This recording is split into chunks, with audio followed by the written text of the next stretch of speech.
Good morning, ladies and gentlemen. Welcome to the show. Today is November 18th, a Wednesday, 2020, and thank you for tuning in.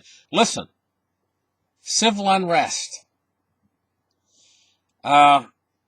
Picture a man. He's a farmer, and he's got this barn he keeps filling with hay, putting the hay in there, putting the hay in there, putting the hay in there. Nothing ever happens, And so one day he's out there and he's at his farm, and he's sitting out in his porch and he's sipping maybe some iced tea or something, and all of a sudden he smells smoke.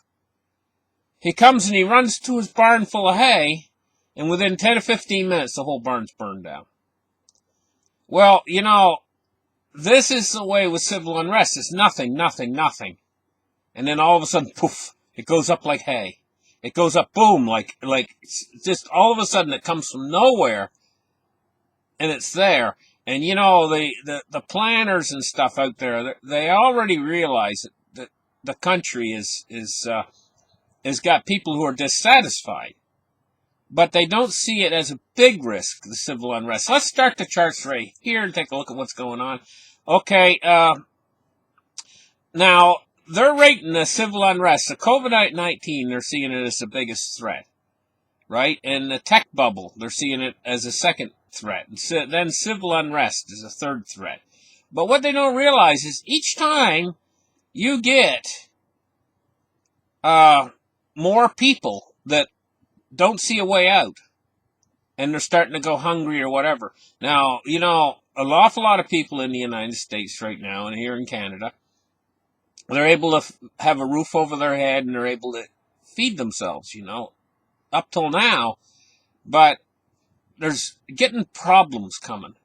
They're creeping in with feeding the American people, How do I get off of this chart? Anyway, there's getting to be problems coming in with the American people. There's big long lineups at food distribution centers for these food banks and stuff.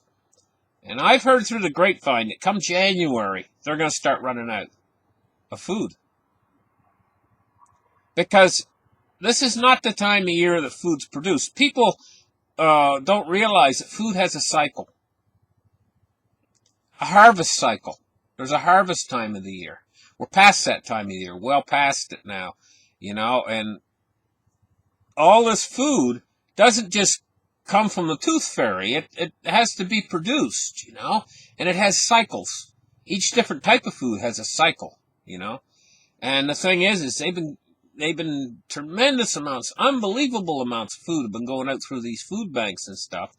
And people have been using what's left of maybe they got a little bit of money left in their bank account from when they lost their jobs, or maybe they had a little bit of a rental moratorium on their building, But all of that's kind of coming to an end at the end of this year. And then we move into the new year. Worst time of year to be put out on the street, is in the middle of the winter time.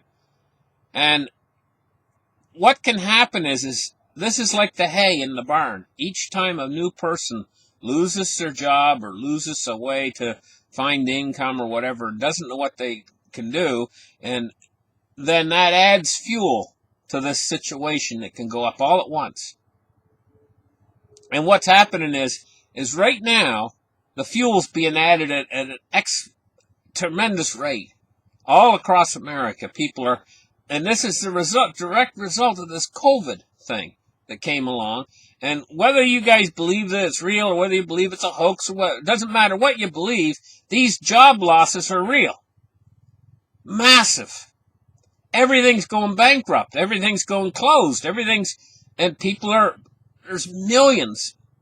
I mean, a conservative estimate in the United States alone is probably 20 million people lost their jobs, And now they've been relying maybe on their relatives, and there's a thing where their luck runs out in the end.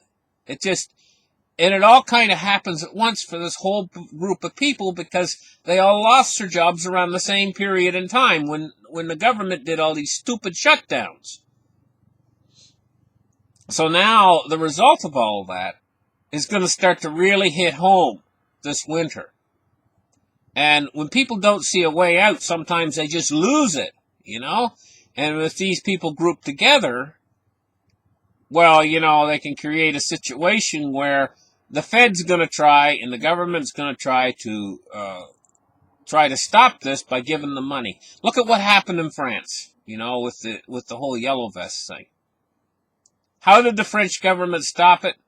Well, they opened up their pocketbook, big time, And this is going to be the answer, is to open up their pocketbook.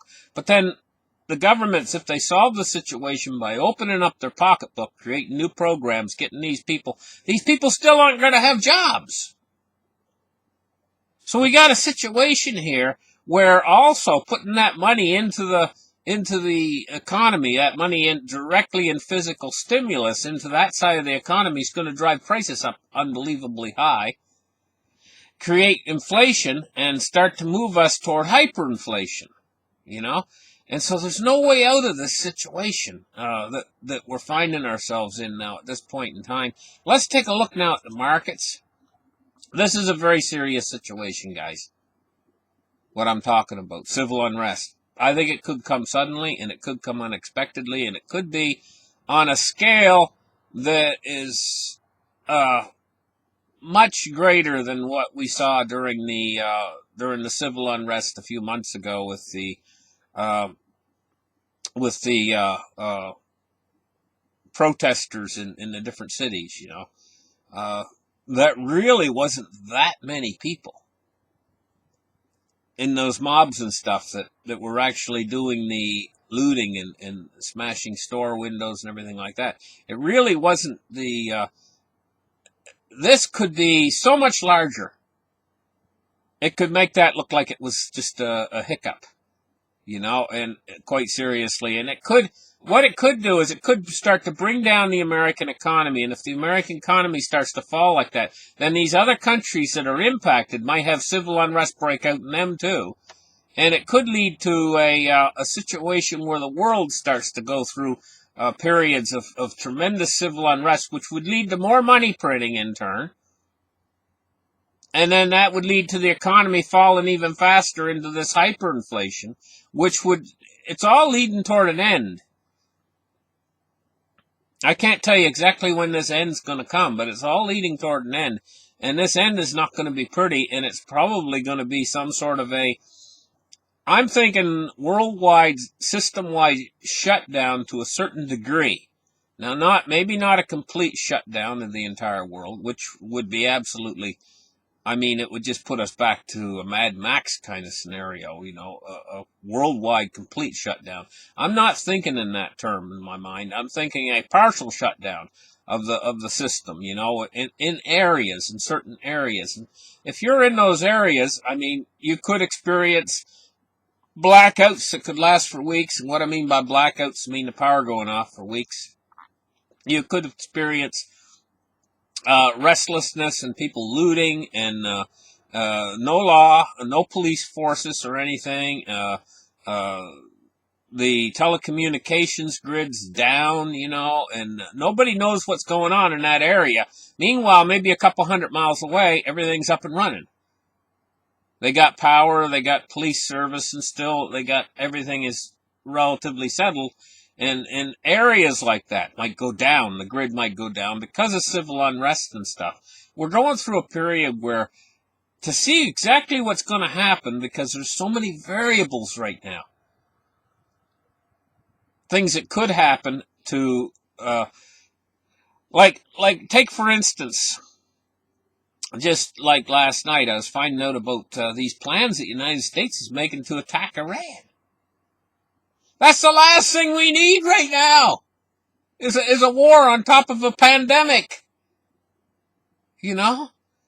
Are they all going crazy? Let us get over this pandemic before you think about even any kind of a war or anything like that. The world's going nuts. Really, I'm going to tell you guys honestly.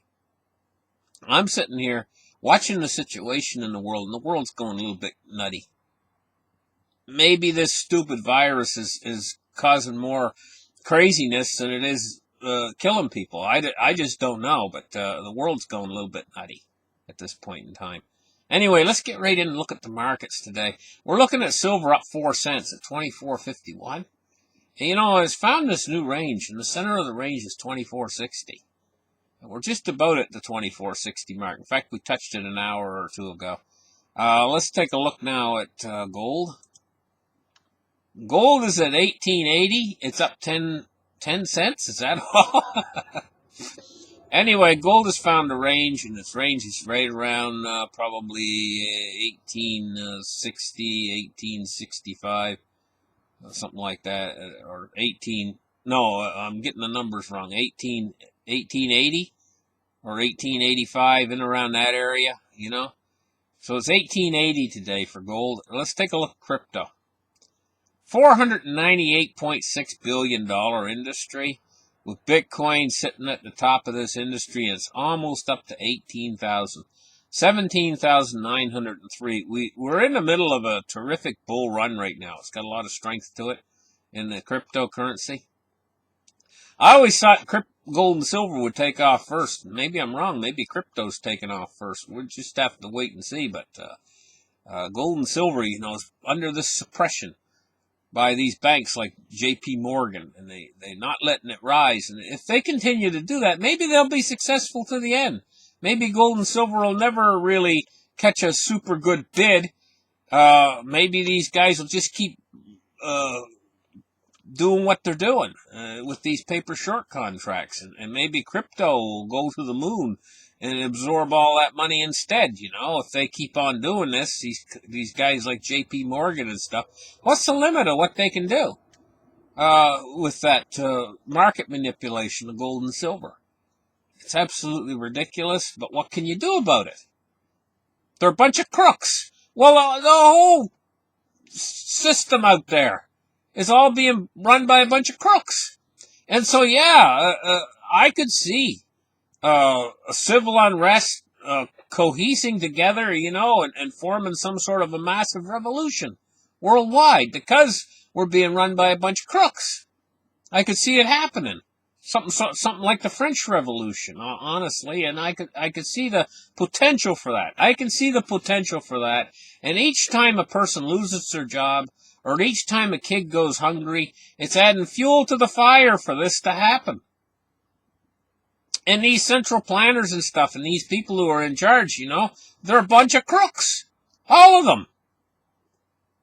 They're all a bunch of crooks. This is the problem. And this is what could cause the effect. You know?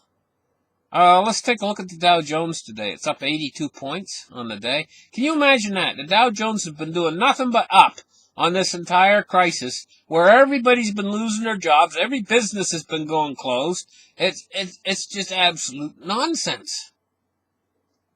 It's a bizarro world. $82 up.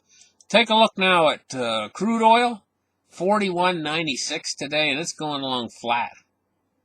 You know, talk about manipulation. There's your that's perfect manipulation.